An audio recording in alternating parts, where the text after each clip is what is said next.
In this lesson I'm going to give you 5 funky slap grooves, and these will help you to improve your slap technique and also to have a bit of fun. If you need to learn the basic slap technique, then I've got another 2 lessons in this series, and they concentrate on getting a good sound with your thumb and with your pot, so you might want to look at those first if you need to learn the technique. You can download a PDF with these 5 exercises in notation or tab, and you can get that by clicking the link below in the description, and I'll send those to you. Right, we'll get straight on with the exercises. Exercise 1 consists of a slap octave pattern.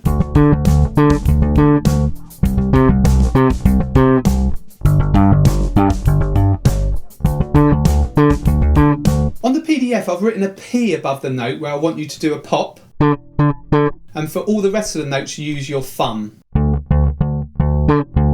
We've got octave patterns in this exercise, and remember, to get an octave you play the root note, so we'll play a D, 5th fret of the A string, and to get the octave you go 2 strings higher and 2 frets higher. So,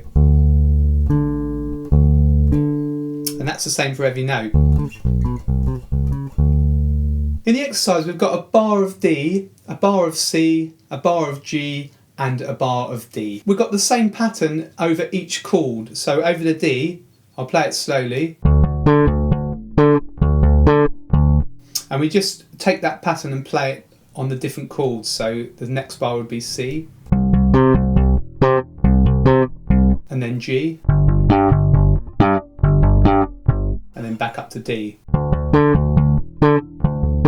Obviously start these exercises really slowly until you're getting a really clean note, and then you can speed them up. I'll leave the drum patterns underneath these exercises running at the end of the video, so you'll get a chance to play through yourself. So you can try it this slowly at first, and then when you're happy,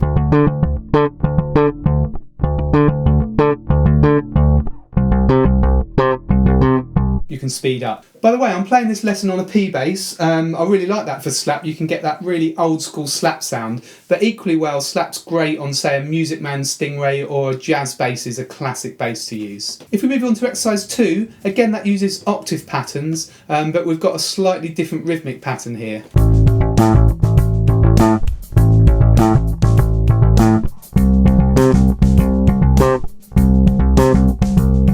We've got 2 bars of A and then 2 bars of C, and once you've got the first bar sorted, then it's the same pattern on all the bars. So we've got 2 of A, 2 of C. So first of all, on an A, all with your thumb.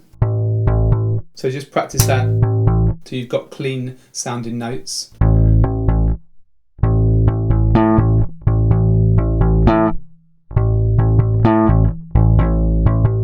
And then it moves up to the C.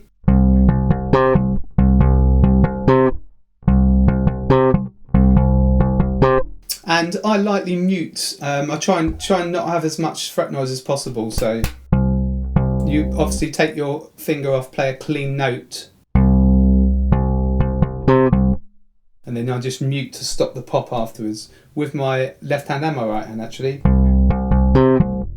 So there with this part of the hand and with these fingers as well. So you're trying to minimise a lot of extra fret noise. Also remember that you can really vary your pop sound. You can have a full pop there, or a really muted pop, or somewhere between.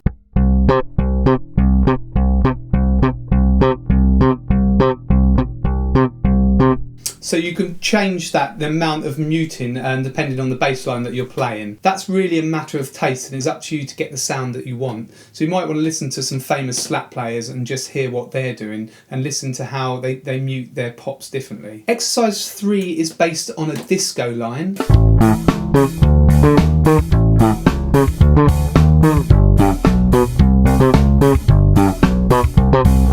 We've got 2 bars of A and then 2 bars of G, and on the second bar of each chord we vary the rhythm slightly. So we've got the octave pattern and the second bar. So if you look at the 3rd beat, so by the way you can get this PDF, remember, below. So if you look at the 3rd beat of bar 1, we've got this pattern, and if you look at the 3rd beat of bar 2, we've got this pattern.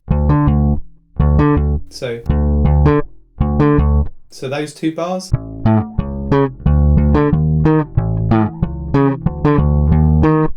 again the same thing on G.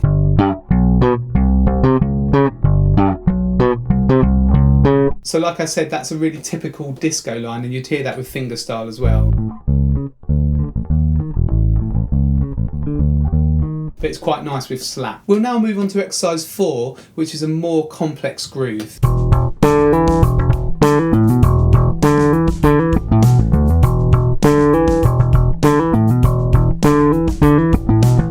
This exercise is based on an E chord, and that's a really common key for slap lines because you've got the open E at the bottom of the bass, and so it's easy to use. In this exercise we've got hammer-ons, and for those of you that don't know, a hammer-on is when you pluck the first note and then play the second note with just your left hand, and that's a really common technique in slap.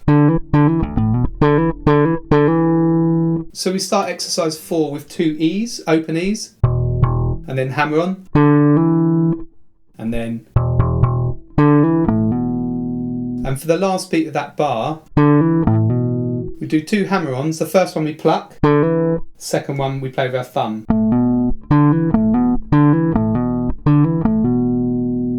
So we've got.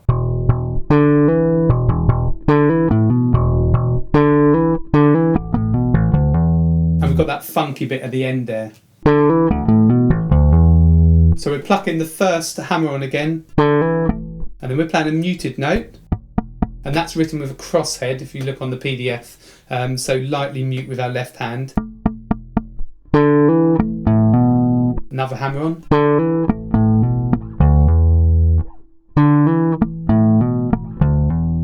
So we're playing a muted note on the A and then a muted note on the B.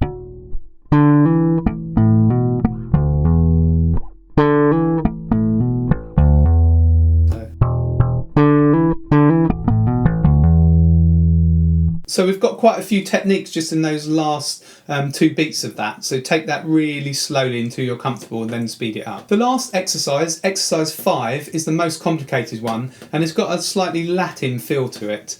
So I'll play it for you first and then I'll talk through the exercise.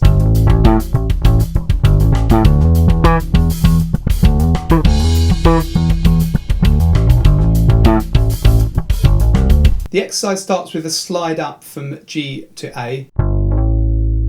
So really that bar there is A, the next bar is E, and then another bar of E, and then back to A. So I'll play the first 2 beats of the first bar. And then, so that bar. And then we play the same pattern, this time on E.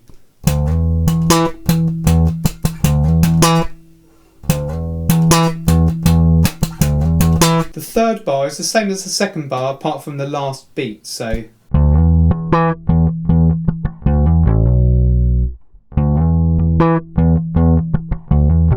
So hammer on, and we start both of those with our thumb.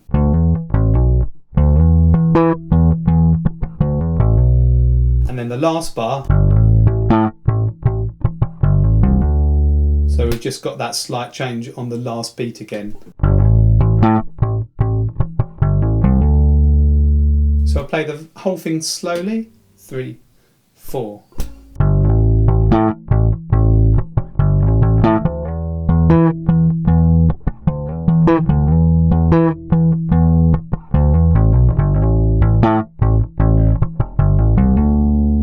So take that exercise really slowly again. I can't repeat that enough.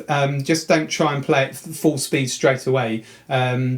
Get it all slowly, bar by bar, and then you can speed it up when you're really secure in the exercise. That's the end of the exercises, so I suggest you pick up the PDF below, and I'll leave the loops for these exercises running now at the end of this video, so play along to those and really work on your groove and your time. Listen to the drums and try and lock in with them. Remember to subscribe to Greg's Bass Shed here on YouTube by clicking the subscribe button, the red button in the corner, and also take a look at my different playlists because there might be some more exercises and lessons on there that are useful to you. I've also got free bass resources and a free members area at my website gbshed.com, so you might want to head over there, and I'll put the link below in the description. This is Greg from Greg's Bass Shed. I'll see you in the next video.